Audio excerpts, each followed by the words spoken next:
Assalamualaikum warahmatullahi wabarakatuh. Berjumpa lagi dengan saya Elisa Rahmawati dari Universitas Pancasila Tegal, Prodi Bimbingan dan Konseling. Untuk kali ini saya akan menjelaskan tentang materi membangun hubungan konseling.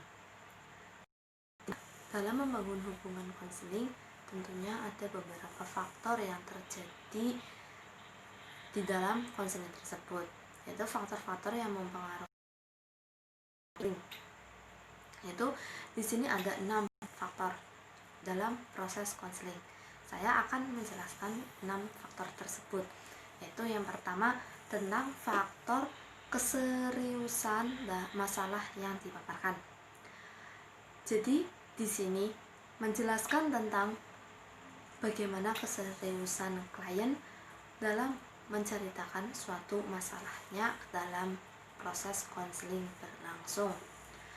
Di situ juga menjelaskan hubungan antara beberapa besar masalah klien dengan perkembangan pengobatannya, di mana apabila pengobatan klien itu dalam kurun waktu yang lama, maka klien tersebut mengalami gangguan yang serius. Begitu pula dengan sebaliknya. Faktor yang kedua yaitu struktur. Dalam struktur ini menjelaskan kesepahaman bersama antara konselor dan klien mengenai karakteristik, kondisi, prosedur, dan parameter konseling. Dengan adanya struktur ini membantu jalannya konseling dengan baik.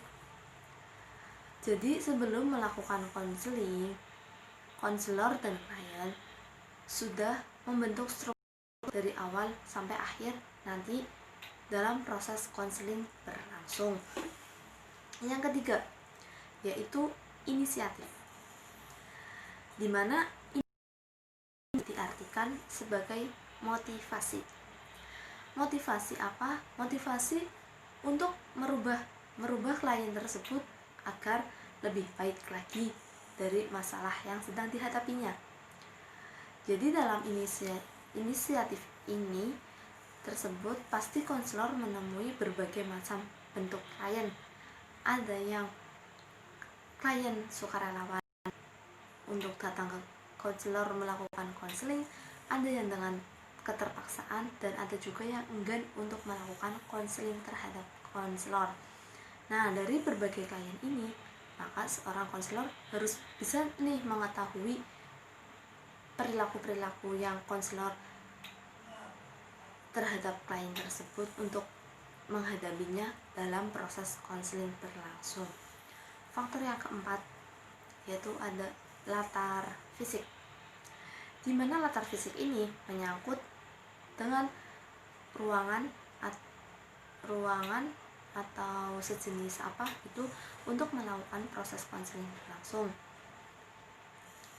Ya, jadi sebisa mungkin konselor menentukan ruangan yang menurutnya nyaman untuk melakukan konseling, yang menurutnya tidak ada yang mengganggu saat konseling berlangsung, sehingga klien merasa nyaman dan puas. Karena kode etik profesional yang utama adalah mendorong pengungkapan diri yang maksimal dari klien. Nah, jadi di latar belakang ini klien konselor harus bisa mengetahui mana yang ruangan yang baik, mana yang tidak gitu.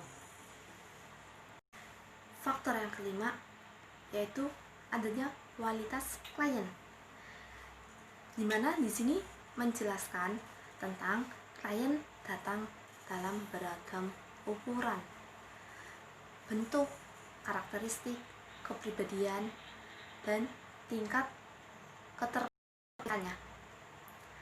Dimana dalam kualitas klien yang sempurna yaitu terutama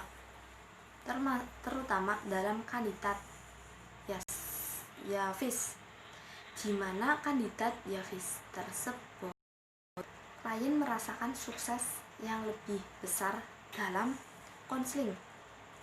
Ada juga kandidat kurang sukses yang dikenal sebagai Di sini juga seorang konselor harus mempertimbangkan gestur tubuh klien, kontak mata, ekspresi klien, wajah klien, dan kualitas verbal. Faktor yang keenam yaitu adanya kualitas konselor. Kualitas pribadi dan profesional sangatlah penting dalam memfasilitasi hubungan yang sifatnya memberi bantuan. Ada 5 karakteristik yang harus dimiliki oleh seorang konselor, yaitu yang pertama, mawas diri, jujur, selaras, mampu berkomunikasi, dan berpengetahuan. Adapun 3 jenis karakteristik lain yang membuat konselor di awalnya menjadi lebih berpengaruh adalah keahlian, ketertarikan, dan dapat dipercaya. Mungkin saya cukupkan sekian materi yang telah saya sampaikan. Apabila ada kekurangan mohon maaf. Terima kasih. Wassalamualaikum warahmatullahi wabarakatuh.